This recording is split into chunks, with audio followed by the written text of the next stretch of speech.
When I was about 20 years old, in a matter of a few days, my life seemed to melt. My parents were getting divorced, and I worked in the family business.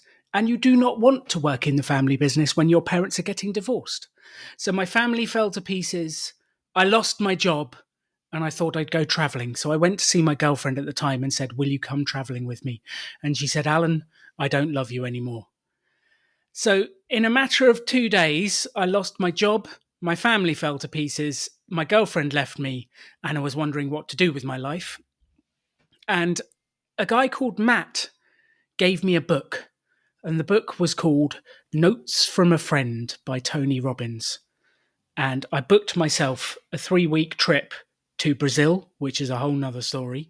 And I sat on the beach at Copacabana and read Notes from a Friend. And it blew my mind. I'd never read a self-development book before. I'd never come across the idea of setting a goal, going for it, changing your approach. I'd never come across so many of the concepts in this book, and it inspired me and changed the direction of my life. And since then, I've read all of Tony Robbins' books. I've been on Unleash the Power Within and Walked on Fire 3 times. It's had an incredible impact on my life. And I've been wanting to do an episode for some time about this kind of stuff and never found quite the right angle. But I'm so excited to have one of Tony Robbins' trainers with me. So I've got Stu Massengill on the show today. Stu, welcome to the show. Thank you so much for having me here, Alan. I am extraordinarily excited to dive into our conversation today. Me too. I'm very excited. And I understand you built a huge business and then you became a Tony Robbins trainer. And how did you end up being a Tony Robbins trainer? Do you walk on fire each night just for fun? Yeah, it's my, they say you have like a morning routine and a night ritual. Yeah, my night ritual is I got the coals right outside in my living room, and every night before I go to bed, I walk over those coals. No, I don't do the fire walk every night, but similar to you, I've had the experience of going to Tony's event, Unleash the Power Within, now about 6 or 7 times in person, and walking on fire. And I think for our listener that's hanging out with us today, they're probably going, one, either I'm there and I'm with you and I've done it, or two, like, is this an analogy? And it's crazy that at this event, it's not an analogy. You walk across coals, and I think something happens in your psyche where you begin to rewire your nervous system, right? When all of a sudden you do something that you think is impossible and you make it possible, it's like all of a sudden, everything in your life changes. And so to kind of answer your story, how I became a Tony Robbins trainer is kind of the short version. Is I was introduced to, entrepreneurship and personal development about a decade ago. And when I was first introduced to it, I was introduced to all these different people. Bob Proctor was a mentor of mine, rest his soul. He's an incredible human. Eric Thomas, E.T. the Hip Hop Preacher, and Darren Hardy. And of course, as I kind of was introduced to this world, I was eventually introduced to Tony Robbins. And I think one thing that was really interesting for me is you go to a lot of personal development events, and a lot of the times you go there and you sit in a room for 12 hours, you take notes, and you just sit there. And it's like you learn a lot, and it's really good, and it's really valuable, a lot of it. But then you leave and you don't apply a ton of it. And eventually I went to a Tony Robbins event, and obviously this, it was basically a rock concert injected with personal development. It was like a party for 4 days where you're learning and growing. And so I went to that. My first event with Tony was about 9 years ago. And it really honestly just changed my life. Again, to not go like too deep into my story, but I really grew up as like a shy, quiet, introverted kid. I was the type of person that was not super outspoken, that hated public speaking. It was my biggest fear. Now it's something that I do for a living. And, when I first went to this event, I realized, similar to you, that not only can you change some of the things about yourself, but you can actually neurologically rewire yourself.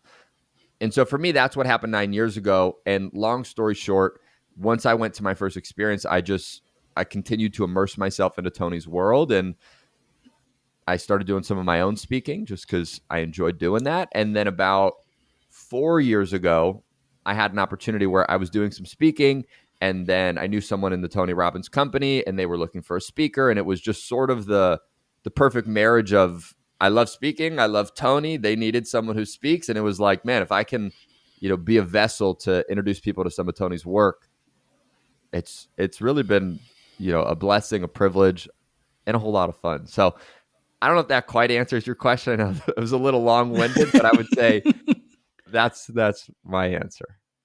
I love it. I love it. So the podcast that we run, The Rebel Entrepreneur, is about helping people build businesses without debt.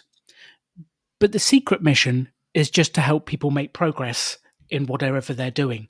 And that was always the thing. I would run these giant workshops teaching people to build businesses, and then I'd whisper to them all, don't really care if you build a business. If you want to get a job, let's get you the job you want to love. If you want to do this, you want to volunteer, let's do this. And I didn't really care. Don't tell the people who sponsored the courses. I cared about people making progress. That was my thing, and unlocking that.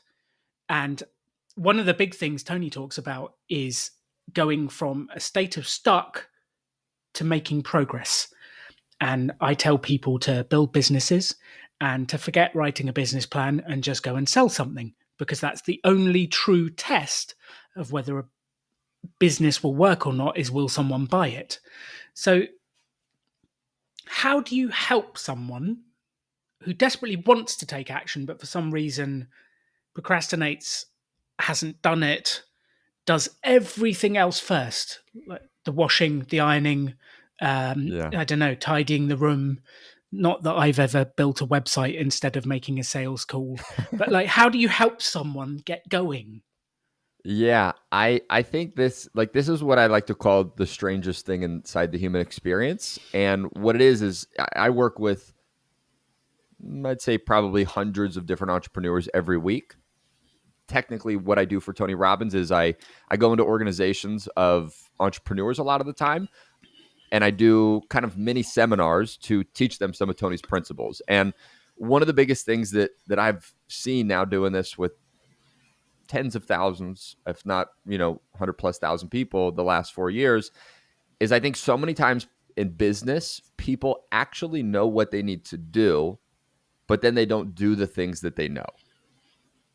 It's like most people truly, they know what they need to do to start the business. They know what they need to do to make the next sale. They know what they need to do to go from, 500,000 to $1 million in business, or from 50,000 to, 100,000, or from $0 to 50,000. Like, most people have a general idea of what they need to do. But what I've noticed is that most people don't do it. And the reason they don't do it is there's these underlying unconscious currents that actually dictate why people do what they do. And these unconscious currents, just more normal word for them, is there are belief systems. And I think really the reason people struggle to start to take action is, for example, like, to go into my own story, when I first got into entrepreneurship, I wanted to be wildly successful. Like, when I first started entrepreneurship, I was 19, 20 years old, ambitious, driven. I say that I had a really good work ethic, and I just wanted to be really successful. And although I wanted to be successful when I first started my first business, on the inside, I had a set of belief systems that was, well, I'm kind of more shy. Like, I don't really love the idea of going to talk to, like, a potential prospect about my business. I definitely don't want to speak in the room about my business. And I had a little bit of fear of even telling people that I had a business. And so I had this, what I like to call, like, internal friction, right? And maybe if someone's listening to this, maybe they've had that, where it's like, you want this thing, but then it's like, it's like you're walking in cement sometimes, right? And then finally it's like, yeah, go ahead, Alan. Well, I was just going to add to what you were saying. That internal friction, I think, happens every course I run. Because I say to people, you can have a business, you just need to sell something. And then they go, yeah, but salespeople are slimy, scummy, sleazebaggy, and that's not me. So I know I have to sell to build a business, but I don't want to be it. That's that friction that I felt for years. So how do you overcome that, Stu? Sorry, I wanted to interject because I'm like, this is the heart of the matter. This is the thing. If we can get past that friction and align, find Yeah. alignment. How do we do that, Stu? Help me. Yeah. So let's dive into that. I think one important thing to point out to people is when it comes to business, one of the things that's really important to understand is 80% of what really determines your success is your mindset and your psychology. And then 20% is the actual mechanics, AKA the how to. And again, what we see is a lot of people focus on the how to. So to go into my story, again, right, I was sort of this, wanted to be successful, but had this internal friction. And for me, I eventually went to an experience with Tony Robbins, actually, is the Unleash the Power Within event we're talking about. And I finally started to learn how to rewire what's actually going on inside of you. And for me, I was able to shift the belief systems. And if there's one thing our listener takes from today's conversation, I would say it's that stop focusing on all the minutia, stop focusing on all the I need to build the website, this, that, the other. It's like, ask yourself, what are your belief systems about your business, right? Like, what is the real kind of underlying unconscious current, and spend some time really focusing on that. And if you focus on that and you change the inside, when you change the inside, everything changes on the outside. And from what I've seen, most people try to do it the other way, right? They try to make more sales calls. They try and find the tactics to close the best way or whatever it is. When the reality is, if you just change things internally, things change externally. And so to go into your question, and it's funny, I just actually recorded a podcast on this yesterday. And as we were talking about, you're going to come on my podcast soon. So that'll be a fun conversation. But, I think really the way to change it, and this could be a 3-week episode, is, I think it's ultimately first understanding that as human beings, we all have experiences in our life. And the more often we have experiences, that's what ultimately shapes our belief systems, right? So, for example, when I was this shy kid growing up, it's not that I was born and someone went, oh, this kid's going to be shy, right? If someone is listening to this, they don't like sales, it's not that you came into the world, the doctor looked at you and went, oh my God, this person's never going to be good at sales. Like, right? Like, we all came out into the world the same way, naked, scared, and crying. And you had different experiences through your life, which ultimately created a belief system for who you believe you are or what you believe about sales. And so, excuse me, really the first way to begin to change this is to understand that you are not your beliefs, right? You are not the belief of sales is slimy. You're not the belief of I could never build a business. You're not the belief of I could never be successful. It's that somewhere in your past, you had an experience once or multiple times that ultimately reinforced to you, okay, my parents always said money never grew on trees, or money's really hard to make. And you heard that enough that eventually you went, yeah, money's hard to make, or entrepreneurs are sleazy, right? Or sales is, a disgusting craft, whatever it is. And so one, it's understanding that experience you had built your belief system and you are not your beliefs.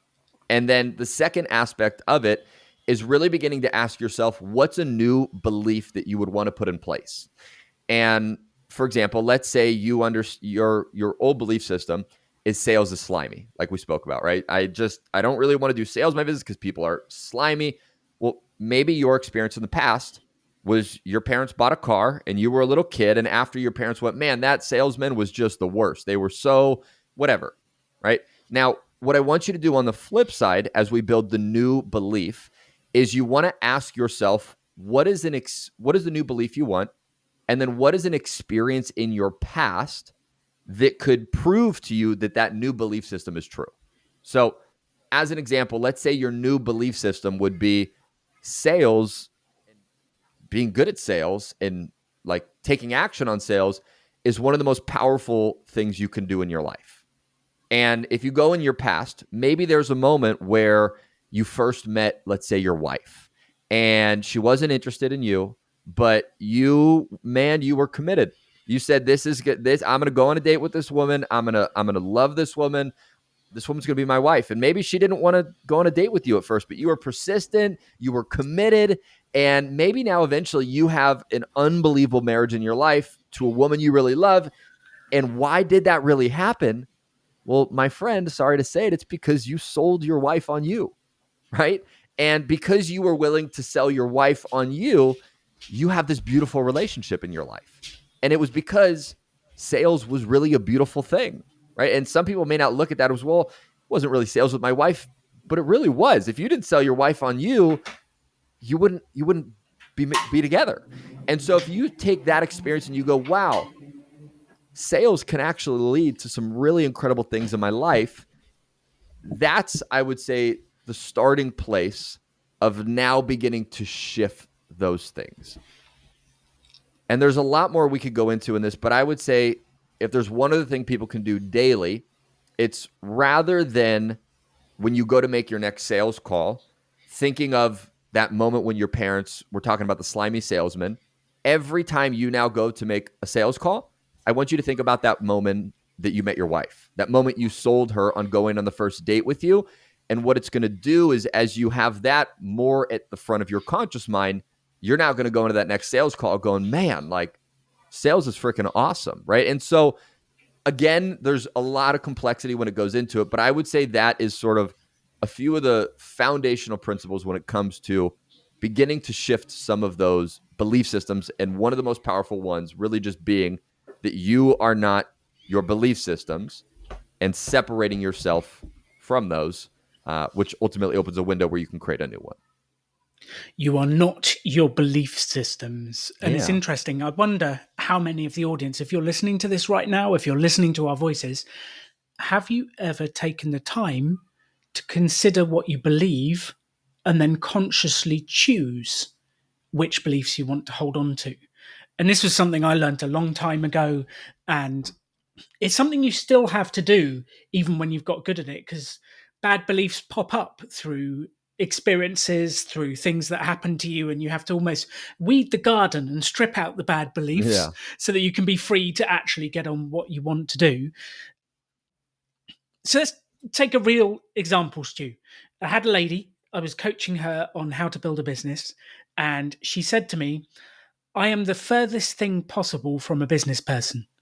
She was an artist. I'm the furthest thing possible from a business person.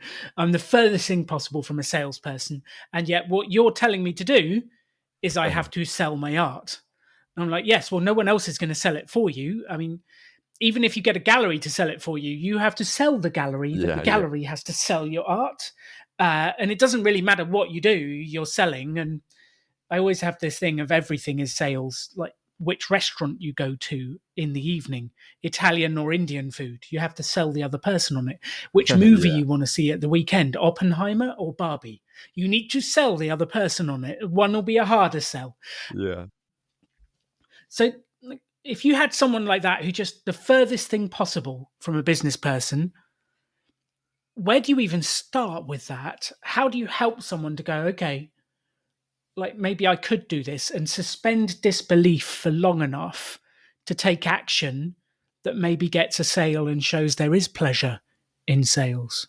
Yeah. I think it's understanding that as human beings, we move because of one of two things. And it's one, either to avoid pain or to get more pleasure in our life, right? To either avoid things that hurt us or to get more of the things that enrich us. And so I would say two really simple things people could do to kind of start to influence themselves if they're in that position is one, like really getting clear and asking yourself on why is it you're doing what you're doing. Like, if we have our friend who is an artist and she loves her art and she loves sculpting it and crafting it, and like, why is it that she's doing this? Is it maybe that she had a moment in her life where she sold her art to someone and it's like the centerpiece in their house, and every day they see it, they love it, right? And maybe why she's doing what she's doing is to spread joy and happiness to people through her art. And if she can really get clear on what her why is and why she's doing it, I think that can allow us to momentarily suspend ourselves from this idea of, I'm not a business person, I'm not good at sales. It's like, because then when you go to, let's say, have a conversation with the gallery about why they should take your art, it's no longer about, hey, you should take this because like I need some extra cash. It's like, you're doing this because you're like, I know if this gets in your gallery, someone's going to see this. And maybe someone on one of their really hard days where they've had a rough week, they've just really are in a bad place in life, they're going to see my art in their house on their wall, and it's going to remind them to have happiness and joy in their life. And And that's why I need to get this into the gallery, because that person who's struggling or maybe going through a hard day, like my art's going to be the thing that gets them through their day. Right. And not that that would be their particular why, but I think to kind of showcase an example, I think that's really one thing to understand is figure out your why. And the second thing is if we as humans have enough leverage on ourselves, we can do almost anything. So again, to go into a piece of my story, I shared earlier, my biggest fear growing up was public speaking. I hated doing it. I did not want to do it. I would rather, at one point in my life, literally have shot myself in the foot than got in front of a room. Like, I just didn't like it. Yeah, it's a You bit Americans extreme. take it very extreme with your We guns do hanging take it about. Yeah, extreme. please don't shoot anyone. Yeah. No foot, shooting. But anyhow, right? The point is, I really didn't like it, and I didn't want to do it. But I knew in my business that if I wanted to be successful, I had to do more public speaking. So it's similar to the woman, right? If she wants to grow our business, she's got to go do some sales to get her art in there. But she hates it. For me, this was the same exact thing for public speaking. And at one point, I had an experience in my life when I was sort of facing this battle of, do I start doing more public speaking? Do I not? Where basically I had a moment where if I didn't start doing more public speaking, to not go into too much of the intricacies, I knew that something else was going to happen in my life that ultimately I was more afraid of than public speaking. And what began to happen is I began to leverage fear, right? So sometimes we have a fear. Mine was public speaking, but really I had a bigger fear on the other side of, well, if I don't public speak, then I'm not going to be able to feed my family. Like I'm going to not be able to pay my bills. Like, and for me, that was a bigger fear than speaking.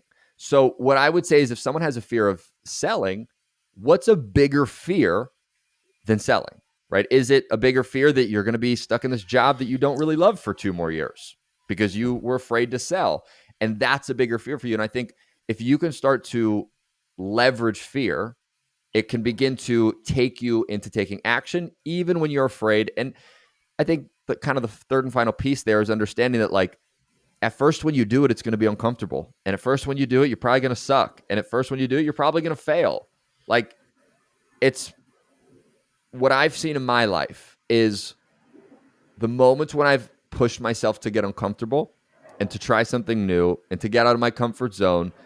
Those are the moments when I look at my life and go, holy crap, like that was a game changer. That unlocked my next level. And I think sometimes it's like we want to sit in this comfy, warm, cushiony place of our life and we don't grow, right?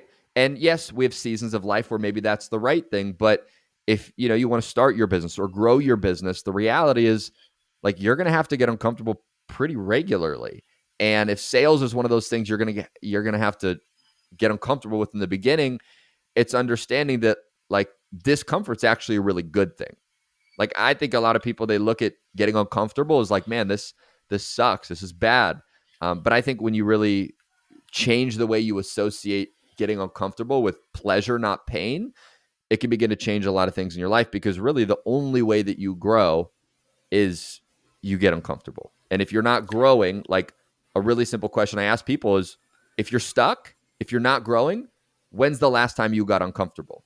And the reality is I don't need you to answer the question. I know what you're going to say. If you're stuck, it's been 6 months. It's been 12 months. It's been a bit of time since you've gotten uncomfortable. And if you're not stuck and I asked you, when did you get uncomfortable most recently? You'd probably say, oh, earlier today, yesterday, last week. Like it would be much more recently, because that's how, like, that's a really simple formula. You want to get unstuck, take more uncomfortable action. You want to be stuck, don't take uncomfortable action. So I think those are a few interesting things people can look into to kind of unlock themselves, whether it's for sales, whether it's for growing their business, starting their business. But I think it's going, man, okay, being uncomfortable is actually a really good thing. It's not a really bad thing. I love that, Stu. Let's get uncomfortable together. Let's That go. sounded a bit weird, but we'll move on quickly from that. I think it's. Did I make it uncomfortable? No, Look it was slightly great. It nervous. was great. I think it's really interesting, this whole the pain and pleasure and the mixed associations we have with taking action on our business. And I had this in the early days. I knew I had to sell, but I had an association that sales would equal pleasure because I would get business, I would have people to help, and I would make money. But it also equaled fear and prospective pain of I'd get rejected, I'd fail. I just would sweat and be uncomfortable. Let's be honest. Yeah. My body didn't like it. I didn't like it. Everything just didn't like it. And quite a few of us have these mixed associations. One way out of it is when people hit rock bottom. Mm. I can't pay my bills unless I sell today, and then they make the phone call. Or Yeah. it's like that last minute just before death, pain, the end, we go and do something about it and change So true. direction. My question for you is, how can we do it without going to rock bottom? Because that's not fun for anyone. How can we do it from today, from a position of actually things are okay, I'm making money, or maybe I've got a job, but I really want a business, but life is okay, it's not too bad. And we always convince ourselves it's not too bad, so we don't have to take action. But how do we take this action and get unstuck and become uncomfortable and make progress without having to rely on hitting rock bottom? Yeah. So I think a few things that we can do. I'll give two. And again, kind of at the event we spoke about UPW, Unleash the Power Within. This is something that when you immerse yourself into an experience, like you travel all the time, right? It's like if you moved to Spain for 4 months, in 4 months you're going to be pretty good at Spanish because you immersed yourself into it. So UPW, it's like you immerse yourself 4 days in this experience and you do a lot of this. But I would say kind of two things that people can start to do now is one is beginning to understand your breakthrough strategy. And so what we mean by this is if you look at your life, what I would encourage you to do is ask yourself, when is a moment in your life that you had a massive breakthrough? And when you go back to that moment in life, what you want to begin to ask yourself is, what was the breakthrough that you had, first and foremost? The second question is, what triggered that breakthrough, right? So what caused you to have that breakthrough? And then ultimately, what was the result on the other side of that breakthrough? And when you begin to go back into your life and you look at this experience, you're going to realize that there's probably a strategy on what created a breakthrough. And if you really want to anchor this in, ask yourself a second time, what was another breakthrough I had? And ask yourself the same question, right? What was the breakthrough? What triggered it? What was life like as a result on the other side? And when you go through those three, what you're going to start to notice is there's actually probably a repeatable process and strategy on how you break through. And just to define it, a breakthrough, what we like to call it, is a moment when the impossible becomes possible and you act on it, right? When the impossible becomes possible, you act on it. So once you know your breakthrough strategy, the second thing you need to start to do is you need to basically implement that strategy into your life now, right? So take that strategy of how you broke through before, look at the area of your life now and go, okay, if these are the three things that caused my breakthrough last time, these are the three things that I need to leverage to break through today. So that's one way. I would say the second, and probably one of the most powerful ways that you can not wait to hit rock bottom, is getting around the right people. There's different ways people say it, right? Your network is your net worth. One of the ways that I think it's so true is it's like you are a direct reflection of the expectations of your peers. And if you're around peers that expect that you can kind of grow a little business, well, then you're probably going to grow a little business. But if you surround yourself with people that expect you to grow $1 million business, let's say, right, you become a direct reflection of the expectations of your peers. So I would say really one of the most powerful ways that you can kind of level yourself up before getting to the pain is associating yourself with better people, right? It's like, another way they say it is like your income is the average of the 5 people you surround yourself with the most. So if you're surrounding yourself with people and they're making $60,000, $70,000, whatever currency that is, it could be totally different for whoever's currency is listening to this, but you get the point, is you're probably going to make around that. But if you surround yourself with other business owners who are making, 500,000, 1 million, 10 million in their business, eventually you surround yourself with people like that often enough, birds of the same feather flock together. You're going to start to figure some things out to level yourself up. So what I would say is the second way, and honestly the more powerful way, is putting yourself in a place where opportunity exists, right? Like, a good friend of mine, came on my podcast, and one of the things we talked about is like, how do you create luck in your life? And how do you create luck? Well, you put yourself in places of opportunity. If you put yourself around people, right, you can generally kind of create being at the right place at the right time because you've put yourself in the right place. And when you put yourself in the right place with the right people, things start to happen. So those are kind of two ways, I guess I would say. And then, if you're like, well, I don't really know where I find the right people, that's where one, obviously with Rebel and everything you guys are doing, right? You guys are an incredible group to associate with and say, hey, let me hang around Alan, everything you're doing, so they can start to level themselves up. Obviously, they want to come join us at UPW. That's another place where there's a ridiculous amount of awesome people. But I think, it's intentionally surrounding yourself with people that have higher expectations. And when you do that, all of a sudden you're not going to have to wait till pain comes, because the person that you're associated with is going, man, you did 100,000 this year in business. Let's go. Let's ramp up to 250, 300.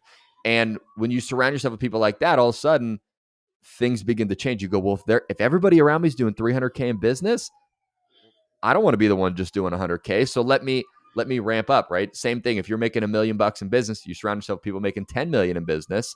You go, I don't want to be the guy making only $1 million. Let me ramp up. So I think that's really a powerful way. But you don't have to wait for the pain, because I mean, honestly, waiting for that rock bottom moment where you're like, man, I can't pay my bills, so I got to make this phone call. Like, we all know that moment sucks. Like, nobody wants to have that experience. So I think those are a few things that you can do to not wait for that experience, because you don't want to wait for that experience. That sucks. You really don't. You really don't. It's not nice. We've all been there. Don't wait for that. Yeah. Picking up on what you said, one of the interesting things I've noticed is in entrepreneurship and business, the artists who aren't making very much money all hang out together. The people who are doing knitting businesses or crochet, they all hang out together. Yeah. The photographers all hang out together. And it's almost like we are hanging out with people who have the same situation with us to commiserate about our situation and what happens. Yeah. And I want to shake people out of that and help them find other people. Before I ask you the next question about like what would you do if you wanted to establish a network to start with, one thought from me, most of the people I hung out with from early 20s to mid 30s, I've never met. I've never met Tony Robbins. I've seen him on stage a long way away. Like, Yeah. he's so small. He's a giant man, but like when you're in seat 10,000 at the back of his events, he's tiny. I've never met him. I've never met Zig Ziglar. I've never met Brian Tracy. I've never met Jim Rohn. I've never met, you've got to be careful sometimes. I've never met any of those people, but they've had such a big impact on me through their CD sets. I'm displaying my age now. For modern people, it would be like streaming it, but CD sets, podcasts, the Tim Ferriss podcast, so many of these different things that have helped me become who I am. Yeah. You don't actually have to rely on physically knowing the people. It can be books, it can be podcasts, it can be things like that. And I think what I would say to everyone listening is, what percentage of your day is surrounded by people who stretch you? And if you're spending your day at home with other people in the same situation and it's not stretching you, are you being stretched by an audio, by this podcast, by a book? Like, what percentage of your day is spent with people who try and drag you out of where you are and help you make progress? Whatever that means to you, because we don't really care. Like, if success means the first sale at $20, £20, that's what it means. Do it. Yeah, so that's one way of doing it with people you've never met. How would you do it, Stu? How would you get around people? How would you create a network, a physical network with people that you need more people in your life to stretch you? How would you do it?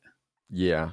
Well, first, I would 100% echo what you're saying. So I think it's really, really powerful to tune into things like this. Like, go check out Tony Robbins' podcast. If you want to go, check out my own podcast. Go check that out. Like, go check out Tim Ferriss' podcast, right? It's like, or surround yourself with mentors that you may not ever meet, just like you did, but you can still learn from them. That's one of the beautiful parts of like the world that we live in today. So I would say that's one of the ways you could do it.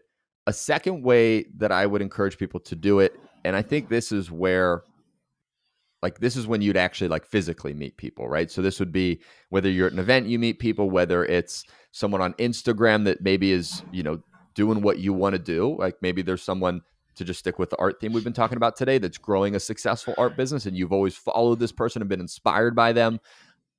I would say another way that you can change and kind of up level your association and the people you're around is, I think the majority of people go to, let's say someone, like, let's say there's someone that inspires this artist, and most people go to that person that they could benefit from and they say, hey, you're doing this, like, any way you could, like, how did you do this? Or could you teach me how to do this? Or how did you overcome your first sale? Or how did you, like, can you help me, is what most people ask, right? What can you do for me? And I think the real way to, if you want to get around a better association, is rather than go to get, go to give. So if you see, this artist that's on Instagram you've been following, they're an influencer, reach out to them and say, hey, I've always been following your stuff. I've been super inspired by you. I just really, really appreciate what you're doing. I would love to find a way that I could add value to what you're doing in your world. Like, is there any way at the next art gallery I could come and I could just kind of help you or volunteer? Or, I saw you're doing some stuff on social media. I actually do, XYZ. Can, like, find ways, specific ways that you could add value to them with no ask in return.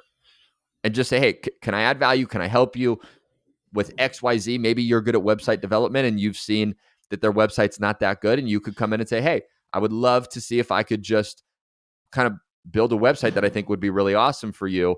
And if you want to use it, awesome. If you don't, awesome. But I kind of had some ideas. And if you really want to take it to the next level, already do the thing before you even say it. Like, I have a lot of people that reach out to me and they go, hey, you have a podcast. Like, I'd love to create content for you with this, that, the other. And it's like, I'm busy. Like, no disrespect to them. Like, I respect it that you've reached out. But at the same time, it's like, well, yeah, like, I mean, we already have someone on our team who does that. And like, then I have to go back and forth and like maybe get them to, like, it just takes a lot of time versus if they were like, hey, I love your podcast. It's awesome. I would love to, help you create some content. Here are 3 things I've already pulled. I went on YouTube. I found one of the videos. I created content. Here are 3 things of what it would look like. I think this could be awesome. Like, do you think this would be valuable? Do you want to use these? And like, if someone did that, I would be like, man, this is awesome. Like, we don't even have to go back and forth. Like, I see these things. They're good. They're valuable. So it's like, if you can take that step further and say, again, maybe take the website. You go, hey, I already put some things together on a website that I think would be awesome. Like, yes, it takes extra time for you. Yes, it takes extra energy. Yes, it takes extra effort, but it's going to get you into a conversation with that person. And when you begin to add value first, there's something called the law of reciprocity, which means when you add value, naturally, people want to add value back to you. It's a law of the universe, right? So if you just say, I'm going to add value, not expect anything in return, when you add value, something always comes back. It may not be directly even from that person, but the law of reciprocity will bring something back to you. So I would say that's the second way. And the third way is similar to what you said, but it's surrounding yourself with someone that would push you. And more specifically, I would say, like, if you really want to get to the next level, get a coach, right? Someone that's, it's like, if you and your best friend go, oh, we want to grow businesses, let's hold each other accountable. Like, at some point, you're going to be like, yeah, like, you're my friend. Like, you didn't do that thing. Like, yeah, whatever. Like, I didn't do this thing today either. Ha ha ha. And then like 2 months later, neither of you are growing your business because you didn't really hold each other accountable. But if you get someone like a coach who's willing to say, like, yeah, I'm your friend and I'm here to support you, but like, this is what you said you're going to do. Like, if you really want to get to the next level, we need to do these 3 things. You're going to get uncomfortable. It's going to be kind of weird. You're going to sweat, like Alan was talking about on that next sales call, but that's what's going to help you grow. And this is what you have to do. Like, if you have someone like that, that's going to, like, you're probably going to actually pay to stretch you. When you pay attention, and most likely you'll now go do those things. So I would say that's the third way is if you really want to up level your association, kind of get to that next level, find someone who can hold you accountable and don't have that person be your best friend, because your best friend's eventually going to let you off the hook. So I would say those are three things people could do. Well, they let you off the hook because they hold your relationship higher than your success. And that's just a value thing. It's like, I'm not going to push you too hard because I want to remain You're my friends. friend. Yeah. And I love you. So, like, you've given me the excuse. I'll let you off. Whereas someone you don't know goes, you've given me, that feels like an excuse. I'm not sure I'm going to accept that. When are you going to do the action? And it's a different energy. If you've got a friend who can do that for you and does not take any, every word I thought of then was a swear word, does not take any crap stuff. I don't know, does not take any bullshit whatsoever. If they will actually hold you accountable, you Yeah, can do it. But it will challenge your relationship because they might be pressing your hot buttons. for sure. And it's an interesting thing, isn't it?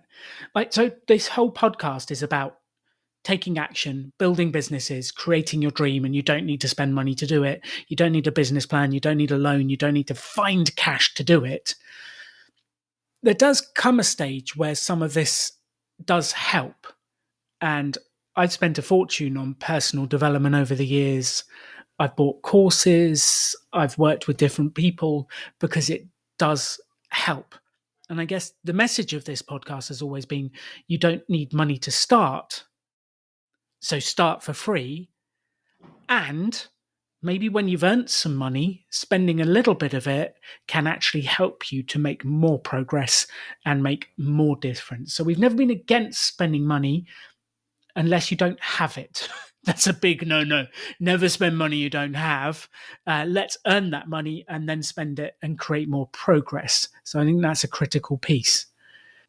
So I guess, Well, like I think Stu, one. Oh, go ahead. no, you go for it. You had something to Okay. say. I'm Yeah, intrigued. I was gonna say I think like there's two ways to look at it. It's like you either are gonna spend time to save you money, or you're gonna spend money to save you time. And if you don't have money, well, spend the time, right? And then, like you said, make the money. But I mean, it's like the old adage, right? You see so many people, it's like you can always earn more money, you can never earn more time. So, again, but if you don't have money, spend the time to earn the money. But then once you have some of that income coming in, I think what's been so valuable in my life and from the mentors I've studied is it's like at some point you go and you realize, okay, I'm never going to get more time. I can always earn more money. I can make another sale. So eventually, and again, it's a balance, right? Depending where you are in your life. And yeah, you want to stretch and grow and push yourself. But at some point, I think you need to begin to ask yourself the question of when is it right to spend money to save time? Because, it's like you learn from some mentors and they can teach you in a few days, like what took them years to learn. And all of a sudden now, rather than running around like a chicken with your head cut off for 3 years, you learned something for a few days because you paid to learn the lessons and compress time. And now instead of running around like a chicken with your head cut off for 3 years, you learn something in 3 days and then you save yourself 3 years. So I think it's just an interesting kind of way to boil it down is you either spend time to save money or you spend money to save time. I love that. I'm going to add one little asterisk to it because I think it's important. Do it. When people are starting businesses, quite often they want to outsource sales immediately because it's the thing they don't want to do. If you're outsourcing it because it's the thing you don't want to do, that probably is a sign that it is the thing you should do to learn how it works, to grow, to learn that stuff. So I think that's a really important, just tiny little asterisk of don't outsource the hard stuff because it's hard, because it might be the area, like we said earlier, that you just need to get uncomfortable within. And I think if you're listening to this right now, I want you to think about what's the thing that makes you most uncomfortable. So, what makes you most uncomfortable? Is it sales? Is it marketing? Is it tech? Is it ringing someone to collect on the invoice they haven't paid you for 6 weeks? What is it that makes you most uncomfortable? And then do it yourself. Once you've conquered it, then you can outsource it. Stu's nodding and smiling. I think that means it's a good thing. Yeah, absolutely. And one other thought, just to kind of, play tennis here, is one thing that I think happens sometimes is like we can get caught up in perfectionism. right? And sometimes what can happen is we go, well, I want to wait for the moment where I know the perfect way to make the call, and then I'll make the call. And we never know the perfect way to make the call because we've never made a call, so we never make the call. So I think it's like clarity comes through experience, not thinking, is something that I've always found to be true in my life, right? It's like if you want to learn how to get really good at soccer, you don't sit there, analyze soccer, think about soccer, stare at a soccer ball, look at the goal, measure the goal, make sure, how many squares are in the net in the goal, and you go, okay, now I'm good at soccer. Like you want to get good at soccer, you got to pick up the ball, you got to get in the game, you got to play, you got to fall, you got to fail, you got to get back up. So I think it's like at some point you just have to say, I'm going to stop waiting for perfectionism. I'm going to stop waiting to feel like I can think the perfect way to do this. And at some point you just have to say, I'm just going to take action, and it's not going to be super good. But I think one of the most important things, and I think a lot of people struggle with this, is we as humans are our biggest critic. And sometimes what happens is we'll take this action where it'll muster up so much courage in us. We'll make that sales call. It won't go well. And we go to bed at night and we beat ourselves up. And we go, man, I didn't close that call. I sounded stupid. I sweat through my shirt. Like, man, and we go into the next day bringing failure into the next day when the reality is failure can't breed success. Success breeds success. So what I would encourage people to do is as you start to take some of these uncomfortable actions, yeah, it's not going to go super well. You may fail. You may, stumble. But at the end of your day, I would say this is one of the biggest tools you can use to start building momentum is as your head hits the pillow, before you close your eyes and go to bed, ask yourself, what are 3 wins that I can capture today? And maybe one win is you go, I freaking made a call today. Like I I made it. asked Yeah, somebody I did it. I asked someone if they wanted to buy. That's a huge win. Like you didn't make a call yesterday. So even if it didn't go well, that is a massive victory in your life. So celebrate that you made a call.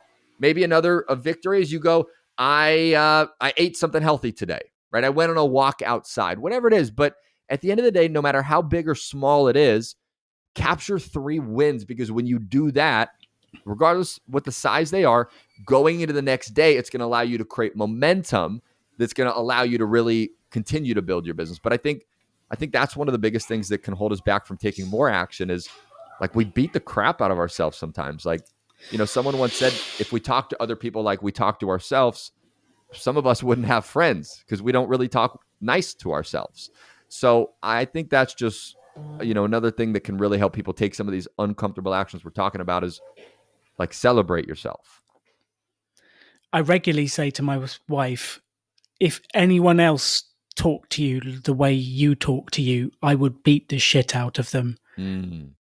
And she is the meanest person to herself ever. And I've been working on that one. Be nice to Katie Day is what I do regularly. But everyone else is nice to her. It's just her. And I'm trying to help her. And I think we all have an element of that. We're the meanest to ourselves. But look, So I true. have something we want to talk about for everyone listening. Katie and I are going to go to Unleash the Power Within, which is coming up soon. And we want Yeah. to invite you all. Before we do that, Stu, like, what's your closing message, your thought, the one thing you want to give to someone who is out there at the coalface building a business, making things happen, maybe even just starting in their spare time? Maybe they've got a job, the kids are screaming in the bedroom and they're trying to build the business at 8 p.m. at night. It's the only time they've got. Whatever it is, what would you say to someone? What's the closing thought before we do the invite? Yeah. I think the closing thought is be willing to take courageous action. It's like if you really want to create something different in your life, you have to do something different. Like I grew up listening to Jim Rohn, right? He says, don't wish it were easier, wish you were better, right? You want to get more, you got to be more. And so I think it's, as you're working on your business, it's 8 p.m. at night, you just put the kids to bed, you've had a long day, and you don't feel like sending that email, about potentially being shown off at that gallery, or you don't feel like making that sales call, or you don't feel like doing that thing, or, there's this uncomfortable thing that you need to do. I think it's just taking sometimes even 60 seconds of courageous action. and saying, I don't need to be the superhero all day. I don't need to be courageous for 24 hours, for 12 hours, for not even 2 hours today, but maybe a couple times today, I'm going to be courageous for 30 or 60 seconds. I'm going to press send on that email. I'm going to dial that number on my phone and press call. I'm going to post on Facebook and tell people that, hey, I started this business and I'd love some referrals if you know anybody that you think would be interested, right? It's taking courageous action, and as you do it, partnering it with faith. And I don't mean faith like, religion and in that necessary sense, but partnering it with faith, not fear. Someone told me that I think is so powerful is that faith and fear both require us to believe in something that's made up, right? The faith and fear, they're both imaginary. It's like, if we take this courageous action and we believe, man, I'm going to look like an idiot. It's not going to work. I'm going to fail. I'm going to sound like a sleazy salesman, whatever it is. That's us believing in something that's totally made up. That's fear. So I would say, if there's, two things I can encourage our listener to do today, it's whatever that thing is that you were talking about earlier, Alan, that's an uncomfortable thing you need to do. My biggest request from you is, if you really want to grow your life in the next 24 hours, take that uncomfortable action. And as you do it, be courageous for at least 60 seconds and take a step of faith. Because so often in life, we ask ourselves, what if it goes wrong? What if it doesn't work out? What if I don't make the sale? What if it doesn't work? But what I would encourage you to do is, as you go through the next 24 hours, you take this uncomfortable action, switch it up, and rather than saying, what if it goes wrong, begin to ask yourself, what if it goes right? What if everything actually works out? What if you really do grow this business and it creates the freedom that you are seeking in your life? What if you really take this step of action and it makes it so that your kids grow up and you're not struggling paying the bills and putting food on the table for your kids? Like, what if it works out? And I think if you take that mindset and that thought, and you have courage, you have faith, you're willing to take some uncomfortable action and look at it through the lens of what if it goes right, I think there is such an incredible future that you can create for yourself if you're willing to do some of those things. And then the last cherry I just put on top of that is, after you take that uncomfortable action, make sure that when you get in bed that night, you really, really ask yourself, what are 3 things I could celebrate, right? And maybe it's something small, maybe it's something big, but celebrate yourself for taking that action. And I would say that that's kind of my last closing thoughts. And, if there's anything that I can ever do to support you, feel free to find me, and if there's anything I can do, you can hang out with me on social media or wherever you hang out. But if there's anything that I can do to support any of you, and obviously you got Alan, who's the man, I'm happy to be a resource in any way that I can. Yes. How do people find you, Stu Massengill? How do people find you? Yes, how do they find your podcast? How do they listen to this latest episode that you're producing? Tell me. Yeah, so on our podcast, it's called Finding Direction. So just as it's spelled, Finding Direction with Stu Massengill, and you can find us on Spotify, iTunes, kind of anywhere that you can find a podcast. And if they want to hang out with me, I spend most of my time, I'd say, probably on like Instagram, and it's just Stu Massengill, StuMassengIll. So come hang out with me there. If you have other questions, feel free to send them over as well. And again, happy to support in any way that I can. I love that. So for everyone listening, my wife Katie and I have booked to go to Unleash the Power Within. Let's go. In Dallas, in Texas. And the dates are the Thursday, the 9th of November, 2023 to the 12th of November, 2023. So that's currently about 2.5, 3 months away from now. And we will be going, and we wanted to lay out an open invitation. If you want to come and do Unleash the Power Within with us, we would love to have you coming along. And the Tony Robbins group have said, if there's a little group of us that comes together, they'll upgrade our tickets together so we can all sit in the same space, which is amazing. There's no Katie and I are not earning any money out of this. We're paying for ourselves. We want to do this because it's a cool thing to do, and we'd love to do it with amazing people as well. So we wanted to make that offer What would you say to someone about Unleash the Power Within, Stu? Yeah, I would say, UPW, Unleash the Power Within, kind of spoke about it earlier, but it's like immersing yourself into a concert, uh, injected with personal development for 3.5 days. And one of the coolest part, and this is my favorite part of all the events I do, is it's like we'll have 13,000 people at this event. And the energy that you get when 13,000 people are in a room, all with the sole purpose of becoming better, it's one of the most beautiful energies I've ever been in my life. It's so cool. So I would say for anybody that, again, if you're looking to get to the next level in your life, if you felt stuck, if you felt like, you just kind of need, excuse my French, but for some people, a kick in the ass, right? I know sometimes we all need that. This is one of the best ways that you can do it. And to just give them a snippet on one of the days, we won't go into all the details, but the first day we spoke about, it's called Turning Fear into Power.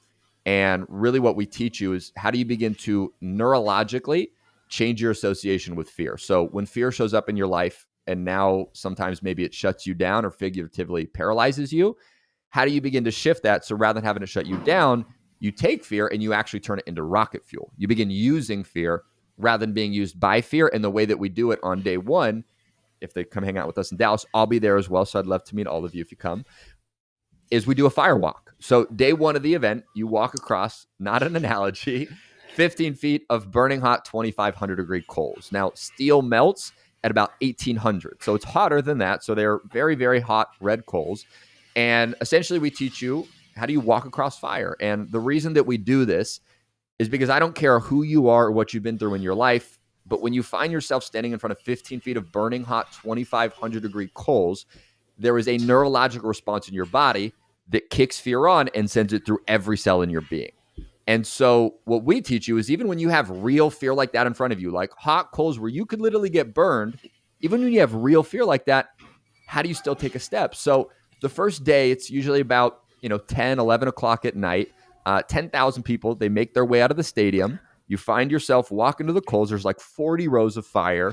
And eventually you find yourself standing in front of the coals. And just as expected, fear kicks on. It shoots through every cell in your being. And with fear pulsing through every aspect of your cells, you'll begin to walk across the fire. And you'll get to the other side. You will celebrate like a freaking wild person. And excuse my French, but you'll look back at those coals and you'll go, holy shit, if I can do that, you'll go, I can freaking do anything. You'll go, I just did something that I thought was impossible, and I made it possible. And really what it does is it begins to rewire your neurological association with fear and what you really believe is possible in your life. And so again, that's just day one of the experience. It's an awesome, awesome event. So anybody, again, that wants to hang out with you, myself, and the crew, come hang out with us at UPW. I think the link that we have for everybody is Alan Donegan /UPW, if I have that correct. And all you can do is, if you have an interest coming to hang out with us there, you simply just go to, again, Alan Donegan. So if you like the sound of coming to unleash the power within with Katie, my wife, I, and a few other rebels, we would love to have you there. If you want to find out more about it, it's about $600 or $700. If that feels like a lot of money, do not do it. Do not put it on a credit card. Do not spend money you do not have. But if you can afford it and you think you would learn something from it, we would love to do it with you and to hang out. If you go to alandonegan.com/UPW, you can get a ticket and come along with us. It's got a little form for you to fill in that gives you details, so they'll sit you with us, and you can buy your ticket direct on the link using the code REBEL so that they know you're with our group, and it would be really cool to hang out with you. If that feels like a lot of money, do not do it. You can get everything you need for free on this podcast in different places. Like, you do not need to spend money to learn things. We give it all away for free. But if you'd like to come and have an in-person experience, that would be awesome. Thank you very much for listening to The Rebel Entrepreneur. Thank you very much, Stu, for coming on and teaching us so much. Absolutely. We've absolutely loved doing this. And here is to your success. Let's get uncomfortable together. Let's go.